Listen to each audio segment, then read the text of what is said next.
మోకాళ్లలో గుజ్జును పెంచి నొప్పిని తగ్గించి సర్జరీని దూరం చేసే ఫ్రీడమ్ వాక్. కరెంటు మంచిగా వస్తుందా? ఉచిత ఆర్టీసీ బస్సు ప్రయాణం ఎలా ఉంది? ఎన్నిసార్లు ఉచితంగా ఆర్టీసీ బస్సులో ప్రయాణం చేశారు అంటూ డిప్యూటీ సీఎం భట్టి విక్రమార్క పలువురు మహిళలను వివరాలు అడిగి తెలుసుకున్నారు. ఖమ్మం పాత బస్టాండ్ నుంచి బోనకల్లు మండలం జగన్నాథపురం వరకు సామాన్యుడిలా ఆర్టీసీ బస్సులో ప్రయాణం చేస్తూ స్థానికులను పలు విషయాలపై ఆరా తీశారు. అందరితో పాటు టికెట్ తీసుకుని పల్లె వెలుగు బస్సుల్లో డిప్యూటీ సీఎం భట్టి ప్రయాణించడం అందరినీ ఆశ్చర్యపరిచింది.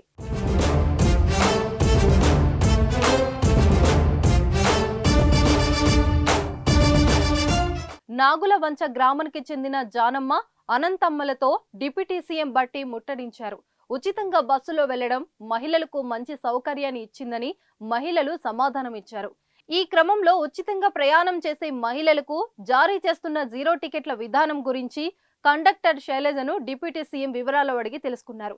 అనంతరం మీడియాతో మాట్లాడుతూ ఫ్రీ బస్సులు వాడుకుంటున్న మహిళలు చాలా సంతోషంగా ఉన్నారని భట్టి విక్రమార్క తెలిపారు. మహిళలకు రాష్ట్రంలో ఉచిత ప్రయాణం అమలు చేయడం వల్ల ఆర్టీసీ బలోపేతం అవుతుందని, కొత్తగా 300కు పైగా బస్సులు కొనుగోలు చేశారని అన్నారు. అంతేకాకుండా ఆర్టీసీ విస్తరణకు దోహదపడుతుందని ఆయన అన్నారు. ఉచిత ఆర్టీసీ బస్సు ప్రయాణంతో మహిళా ప్రయాణికుల సంఖ్య పెరిగిందన్నారు.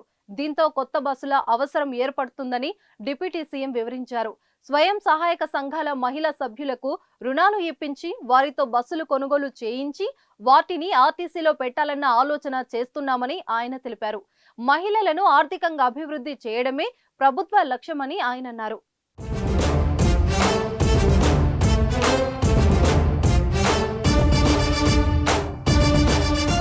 రాష్ట్రంలో 92% ఉన్న బలహీన వర్గాలు ఆర్థికంగా అభివృద్ధి చెందే విధంగా ప్రభుత్వం పని చేస్తుందన్నారు.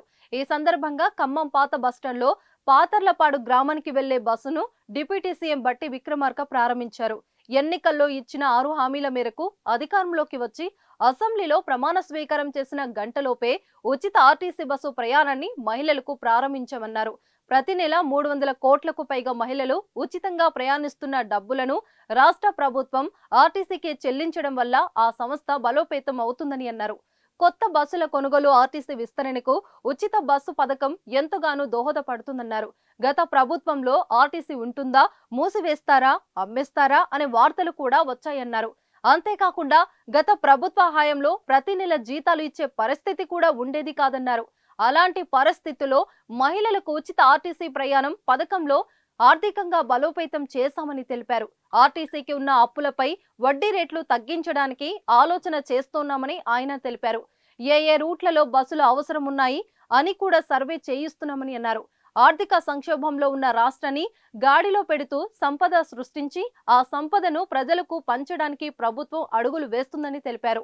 ఈ క్రమంలో వైరా శాసనసభ్యులు రామదాసు నాయక్, జిల్లా collector Gautam, RTC regional manager Venkanna, అధికారులు తదితరులు పాల్గొన్నారు.